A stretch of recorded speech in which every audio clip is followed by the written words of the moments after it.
The reason why you choose contribution margin dollars and not something further down the P&L is because of a one key best practice that you need to follow with incentive comp. Like I've learned that it's not a good idea to give someone a numbers target that drives a part of their comp that includes expenses that they can't control themselves. Yo, episode 12, we're back. What's happening, Dylan? Not much. This is one of those podcast topics or sessions where I feel like I'm going to learn a lot. So I'm looking forward to I hope I got something to teach. it. Well, okay. What are we talking about today? Talking about how to structure incentive and comp in D2C ecom. I have I have an opinion going into it, but I don't think that it can apply to everyone. We talk a lot about contribution margin dollars. So it's sneak peek is about incentive around contribution margin dollars, but I don't think it always works. And when it doesn't work, I think it gets very complicated as to the best structure that makes sense. So yeah, looking forward to dive in. Yeah, man. Well, to start things off, I think there's, from my opinion, from my experience, there are numerous ways actually to think about pulling together a comp package or strategy within your business. And it depends on multiple factors. I like to say that as a general rule, anyone you hire, and this actually can be internal hire and external hire, all your team members should be improving one or more of the following. 1, a strategic objective or a goal. 2, profitability. 3, cash flow.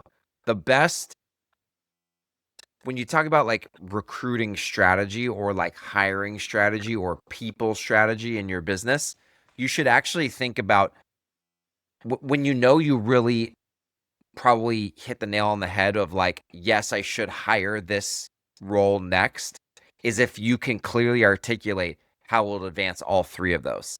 We want to hire this role because we believe it's going to advance these strategic objectives and goals. It's going to impact profitability this way, and it's going to impact cash flow this way. It's not required that it's all 3, but I wanted to lay that out first because that's, in my opinion, where this all starts. What are your initial thoughts on comp / incentive It structure? definitely agree on all three. I think that when I think of incentives, I think incentives can be different depending on like which seat you're in inside of a D2C brand. I think that's like something that's like important to differentiate. But when you're talking more so for like senior executives, CMO, et cetera, um, obviously in the marketing seat, I've thought more of that in the past.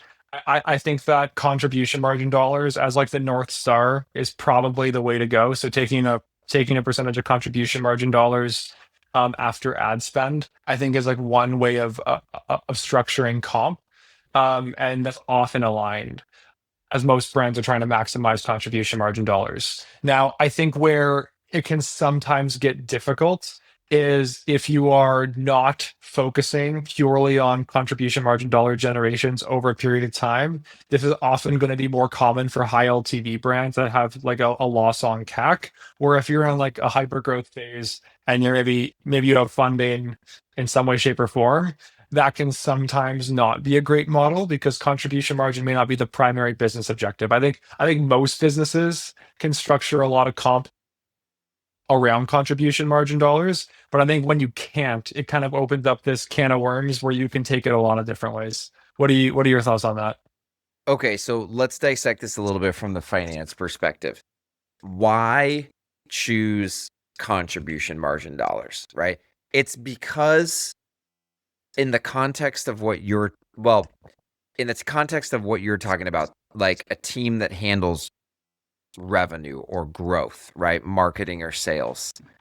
The reason why you choose contribution margin dollars and not something further down the P&L, right, is because of a one key best practice that you need to follow with incentive comp, which is the concept of controllability. You can't, now you can do this, by the way, but it doesn't end well. Like I've learned that it's not a good idea to give someone a numbers target that drives a part of their comp that includes, in this case, expenses that they can't control themselves.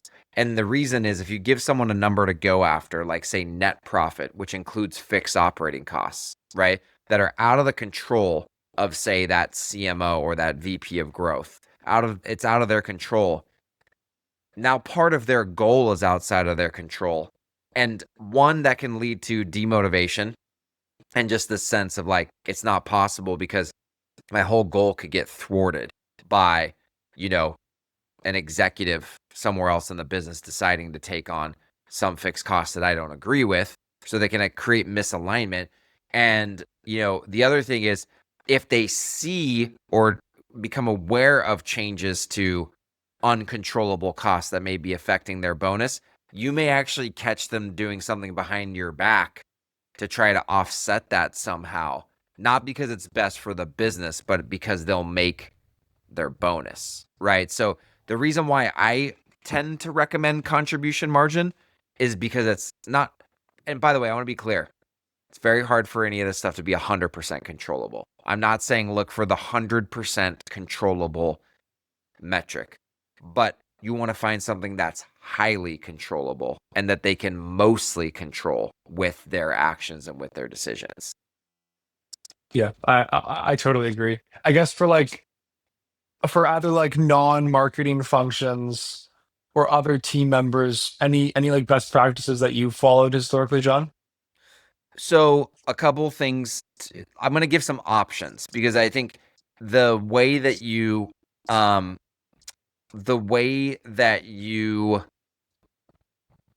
structure comp and whether it's the base comp or the incentive part of the comp, it is somewhat unique to every business. But I think there's only a bucket there's a toolbox where you can pick different tools and put them together. But like the tools aren't unique to every business. It's the combination of the tools that can be unique to your business. So one, how much of the budget, or sorry, how much of the compensation do you want to be tied to strategic objective or goal achievement, which may or may not be numbers, right? There can be qualitative goals that are achieved by someone. Two, how much do you want it to be tied to their effect on or their impact on profitability? Three, how much do you want it tied to their impact on cash flow? And four, how much do you want it tied to their impact on the company's culture? It is a very good idea, in my personal opinion, to bonus people in part based on their contribution to the company's culture and their alignment with your core values. I think that when you leave that out, you're making a huge mistake because your culture is going to drive so much value in your business that's intangible, but very much there. So definitely want to think about all four of those things. And I would say the fifth thing is how much of the comp or the bonus in this case do you want to just be subjective? And I think if you were to ask me like what's the biggest mistake that you see people make with incentive comp, it's that the owners or the founders or the executive team pour over trying to find the perfect blend of metrics that are 100% controllable and completely absent any unintended consequences. And I got to be honest with you, that combination doesn't exist. And so you got to come up with an imperfect balance mix of the factors that I just mentioned. And it's going to depend on the seat that you're sitting, that the person's sitting in. It's going to depend on the season that the business is in. And it's going to depend on, yes, what's most important that season. There may be a season where profitability is not as important, but cash flow is of the utmost importance. And you may want to make that a bigger factor in that quarter. There may be other times when there's like strategic objectives that are qualitative, getting a factory up and running or getting a new vendor sourced. Like, it's not going to hit your numbers in this quarter, but it's of such strategic importance to the business that you're willing to bonus against it in a given month.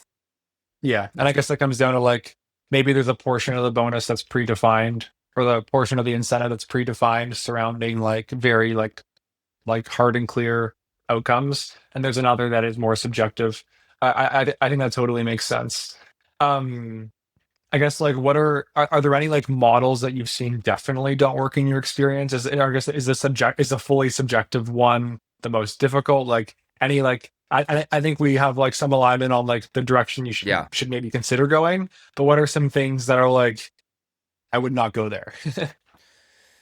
Well, I don't want to be. I'm gonna be a little maybe obvious at the beginning, but like just based on revenue, bad idea. It's too Yeah. easy. It's just way too easy to hit whatever revenue goal you want at just like with way too many unintended consequences. So I unless you're in a market, in a vertical in a market where like in that season, that's just what is being valued is revenue, which that could be the case.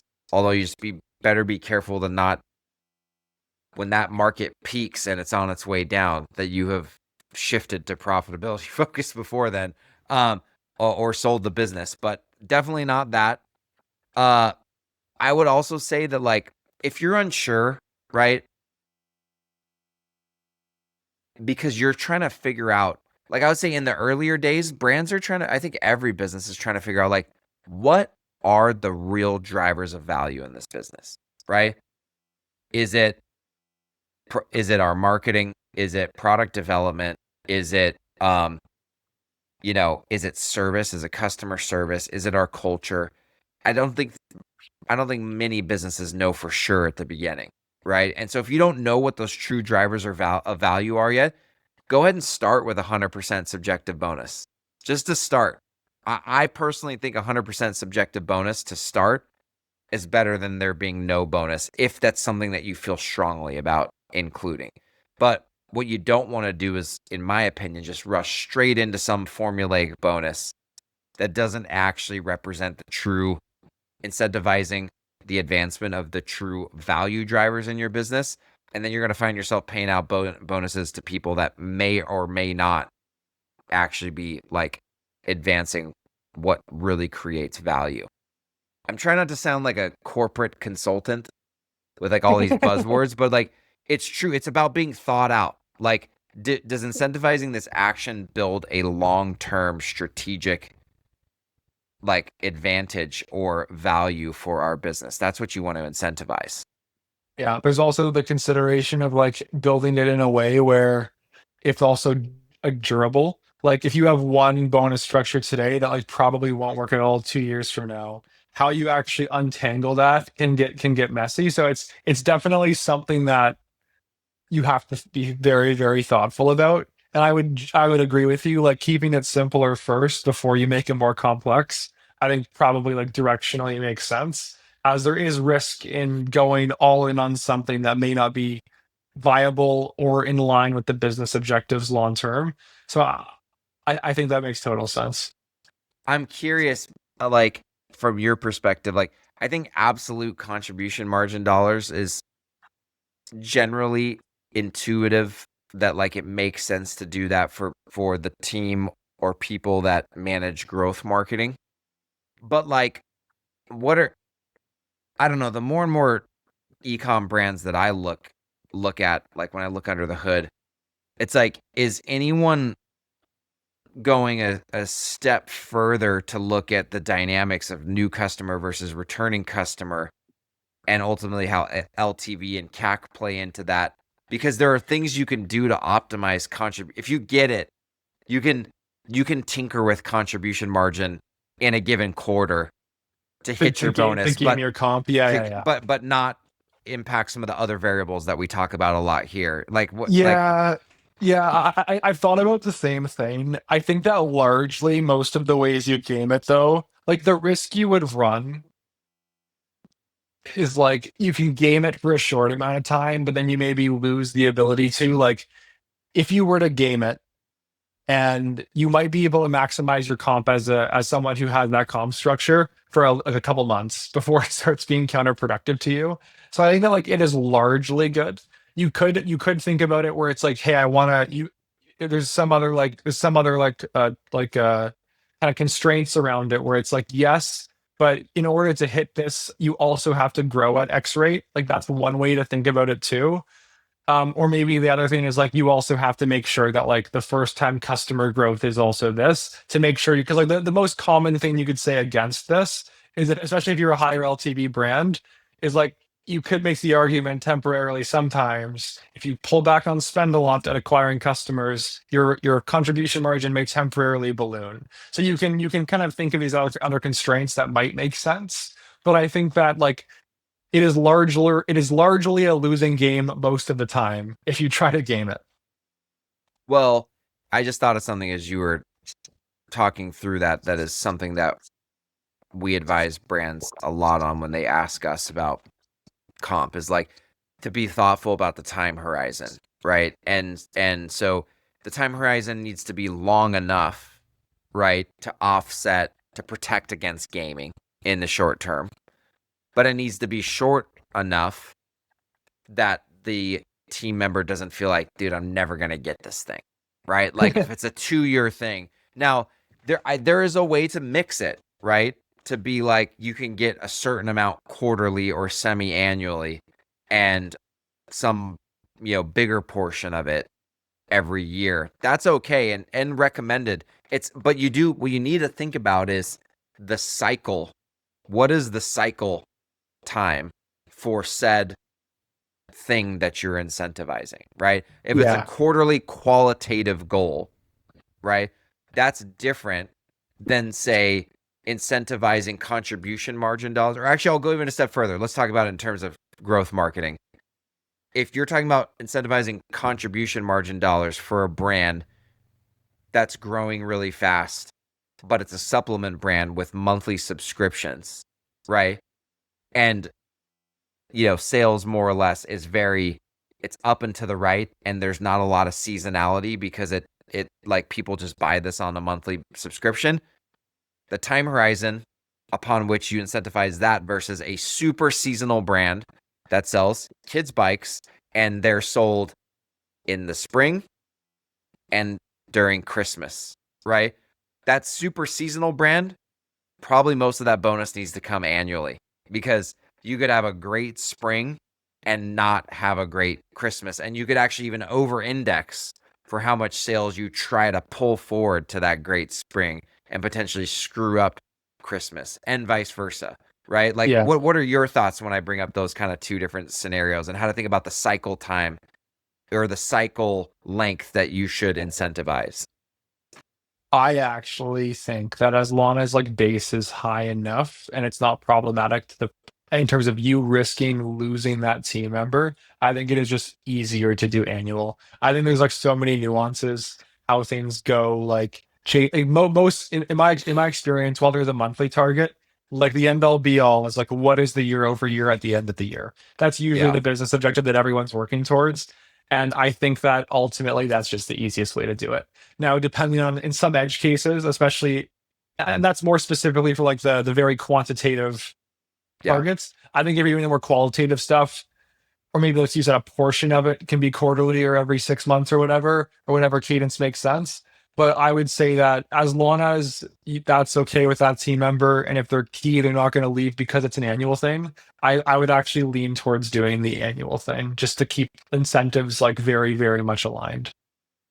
Yeah, I mean, 100%. I will say, like, from a CFO's perspective, if you're going to do it annual, please make sure you forecast the achievement of these bonuses all getting paid out in one hit, right? And so, like, That's a actually, good point. because it's something we have to do a lot, like, on the CFO side. I will say too, also consider, we're getting a little bit into like CFO, like or like cash management side of this, is be thoughtful about when the bonuses get paid out. Like I think traditionally in the United States, there's an alignment with Christmas time, right? Holidays, whatever, right? Holiday season. But I've worked with brands before where like that's such a massive hit to them, right? Or like traditionally I'll give you a common scenario. Traditionally, if you can, a lot of companies like to pay it out actually like around Thanksgiving time so that you have plenty of time to shop for your holiday gifts, right? And Yeah. here's the thing. What else is happening if you're an ecom brand? You're loaded up on all this inventory. Black Friday, Cyber Monday hasn't happened yet. So you haven't liquidated all that stuff and turned to cash. So cash is already incredibly tight. And then you're talking about bringing this one-time annual hit of like a really big operating expense that you don't see throughout the year. And so one thing I recommend doing, I stole this from the book Profit First, is I you love that can't, book. yeah, it's a great book. You can't put this on your P&L, technically speaking, from a gap standpoint, but on paper, accrue monthly those bonuses getting achieved, and take some of that money. And you don't have to do it monthly, you could do it quarterly, but several times throughout the year, take the money and put it in a different bank account, put it in the employee bonus bank account, and build it up throughout the year, so that when you go to pay that, it's not like, oh shoot, where's all the cash, right? And so you can think about staggering it. I've helped brands like figure out staggering it over the course of 3 months. It's still an annual bonus, but like this group of people gets it on this month, and this group gets it on this month, and this group gets it on this month. But the other thing too is, if it's an annual goal, your biggest time of the year is the last, I mean, for a lot of brands, is the last, those 6 weeks, during the holiday season. So you probably don't even have the numbers to do the No. goals anyway. So anyways, I don't know if you have any thoughts about like, um, just kind of, well, actually specifically what I wanted to ask you about was like, I'm curious, because even though you guys don't advise on this, right? There's this big concept I see get screwed up a lot, which is the concept of like all or nothing, right? The all or nothing bonus. If you don't hit this, you get nothing. But what if you get 80% of the way there and it's still a great outcome for the business, right? Do you have any thoughts, just personally as a owner of your own business, of like whether or not all or nothing is healthy and incentivizing? I think that it is probably best if you're trying to like keep culture strong and compensating in this way similar to this, to have it be like ratcheted up based off of the like, maybe you can get like the biggest outcome if you hit target, and maybe your percentage is lower that you get from this goal in this quantitative way, if you only hit 80% or 50%. But I think that if the company is still like directionally winning, even though it didn't hit end target, if you're in that kind of growth seat, in an e-com space, I think that it still makes sense to have that be shared. But I just think that has to get structured into how you think about it. Um, I don't. I'm sure there are situations where all or nothing can make sense, but I think with how I traditionally think about it for like the growth marketing team, I would probably say don't go that way. And that's coming from an agency that predominantly just does fixed fee, right? So it's like, but in talking with with brand owners and people who are bringing internal growth teams in, where I think that this is more commonly discussed, that's where I would lean. But you are right. I don't talk about this stuff very often, so you've probably thought more about this than me. Yeah, I'm a huge opponent of all or nothing. Because you know what the biggest reason is? Because if usually you're not going to hit the 100% target months in advance, or at least it starts to feel like it. And if there's Mhm. any sense on the team that it's not possible, you just sucked all the gas out of the team. And I agree. Yeah, 90%, 80% can oftentimes be a really great outcome for the business. So I definitely suggest making a minimum, right? But that the minimum isn't 100%. And where that minimum, there is an all or nothing threshold, but it's not the ultimate target, right? So there's like a minimum that has to represent progress in said metrics, right? A baseline, but you have to go above, like, to get 100% of the bonus, you have to get 100% of the target. I will also say too, I'm not, I'm actually a fan. Now, be careful with setting your targets, because maybe this, or just be thoughtful about how you do it. I'm actually a huge fan of not having a ceiling either. that if you go 120% of the target, your bonus keeps going. Because again, if not, what happens, I've seen this so many times, dude.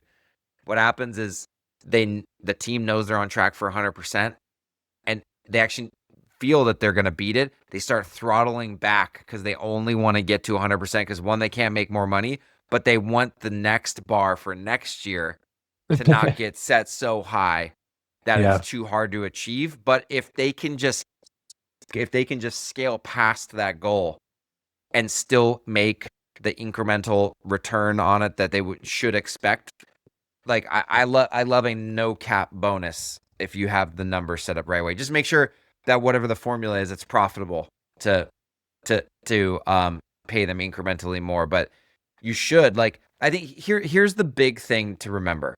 We talk about time horizon, right? We talked about like no cap, all or nothing.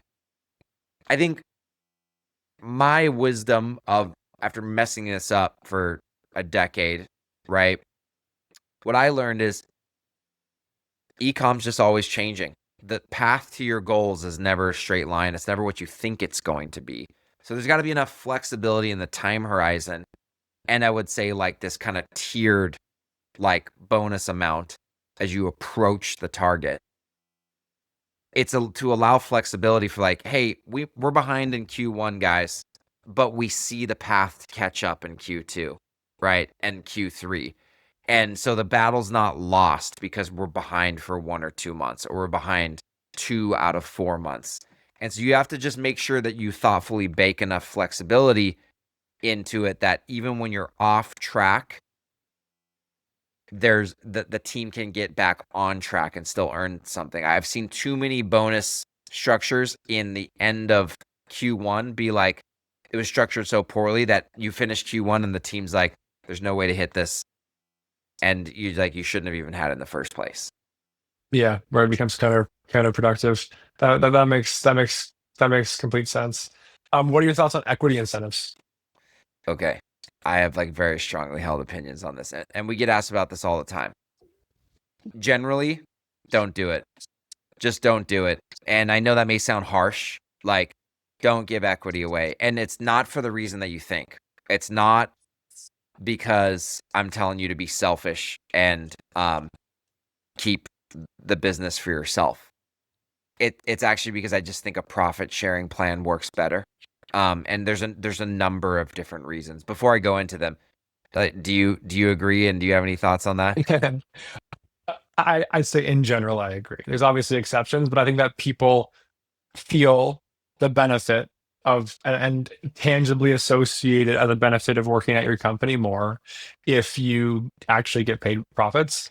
Maybe if you're like publicly traded, it's a different story. But I think that when it's all just paper, I think it's really, really hard I think people will more likely end up being like, hey, I have this, but I also need cash flow. I need a profit sharing side. So I think that makes complete sense, and I agree. Yeah. So a couple of things. One, so what I learned is just that equity. Now, don't listen to this and don't do it. If you're okay with everything I'm about to say, that's fine. I just like I've just never seen it done well. And like, so here's a couple of reasons why. One, you're just not going to get your team members to think like an owner in the same way, right? And it's not that you won't get them to think like an owner at all. If you're giving them a small amount of equity, right? Maybe it amounts to 0.5% or 1%, but the founders own whatever, 90% of the business. They're still not going to see the business the same way as the 90% owners see the business the same way. And guess what? You can't expect them to. They don't have the same skin in the game, and they don't have the same potential. They don't have the same vested interest, so they're not going to see things the same way. That's one. The other one is actually they're just not going to be able to understand all the decisions you make as a founder, unless you open up everything to them. And I'm not saying hide any of your numbers. I'm just saying it is I think, an unreasonable effort that you have to go through to get everybody to fully understand all the decisions that you as a founder owner make. And so you're going to have people who are like, why did they make that decision? That's impacting my equity this way. And oftentimes they're actually mistaken that the decision you made is best for their equity, but they don't understand it, right? The other thing is what you mentioned. Equity is not necessarily cash flow, right? It could be the rights to future cash flow, but I have seen people actually happier and much more aligned much more aligned with their actions when they get paid cash based on their contribution to profits. And so, unfortunately, just the more cooks you have in the kitchen, even if the equity options or like the stock options, they have no voting rights, it still gets messy because they start feeling entitled, which I get. Like they start feeling entitled to, like, if I'm an owner, I should have more of a say. And when they don't, even if you're making the right decisions, if they can't understand them, it will actually breed animosity quicker than you think. And I've seen this happen time and time again. And so I just figure the better thing to do is profit share. You still get a bonus based on the performance of the business financially, right? But we don't have to deal with all the messiness of like equity and people not understanding. I won't start a business with an equity partner that I'm not like super aligned with as a person anymore. So I can't just give equity away to employees because like I don't judge them on that same basis. And so that's why I don't think you should give equity to your team. Yeah. I think that's like largely very applicable advice. I also think especially like the keyword is incentive. And to me, I think that for many roles, it's just easier for someone to understand the incentives if it's based off of profit sharing in some way, shape, or form, and easier to control because you could also have a year where the business is doing better, but the equity value is down because of the market. Totally. And then all of a sudden you have people like growing towards something, but they're not seeing the fruits for their labor. And like, again, like there's larger orgs and higher up in the org. I think it could sometimes make sense. But for most D2C brands that we're working with, I just think it's not worth the complexity and probably going to get better outcomes if you avoid and focus on profit. Yeah, I do agree as a caveat with what you're saying. Like, if there is anyone, it's higher ups that are at the executive level and see everything. But I would give them equity after they have demonstrated all the qualities that if I was the owner, hey, you have the qualities of a person I would partnered with in the first place. You just showed up late to the game, right? Yeah. And so we're going to give you equity because of that. But I wouldn't have it as a part of the starting compensation package to try to recruit people. It's like, I don't know you, you don't know me, and I wouldn't partner with most people on planet Earth. So I can't give you equity unless I would partner with you, because that's effectively what we're doing, even if you have a minority share, Yeah. Cool, man. This was a great discussion. Sorry if it was me talking most of the time. Any final thoughts that you have on your end? I learned a lot, John. Thank you. It was a good one. Awesome, man. Yeah, I think this is a good one. Just remember, everyone, in summary, there's nothing perfect, right? There's no single metric to optimize for. It's about balance. It's about counterbalances. It's about making sure that your team can actually affect the change you're asking to affect. It's about giving them flexibility to adjust as your plan inevitably charts off course at times. So hope this is helpful. And that's episode 12 in the bag. Let's go.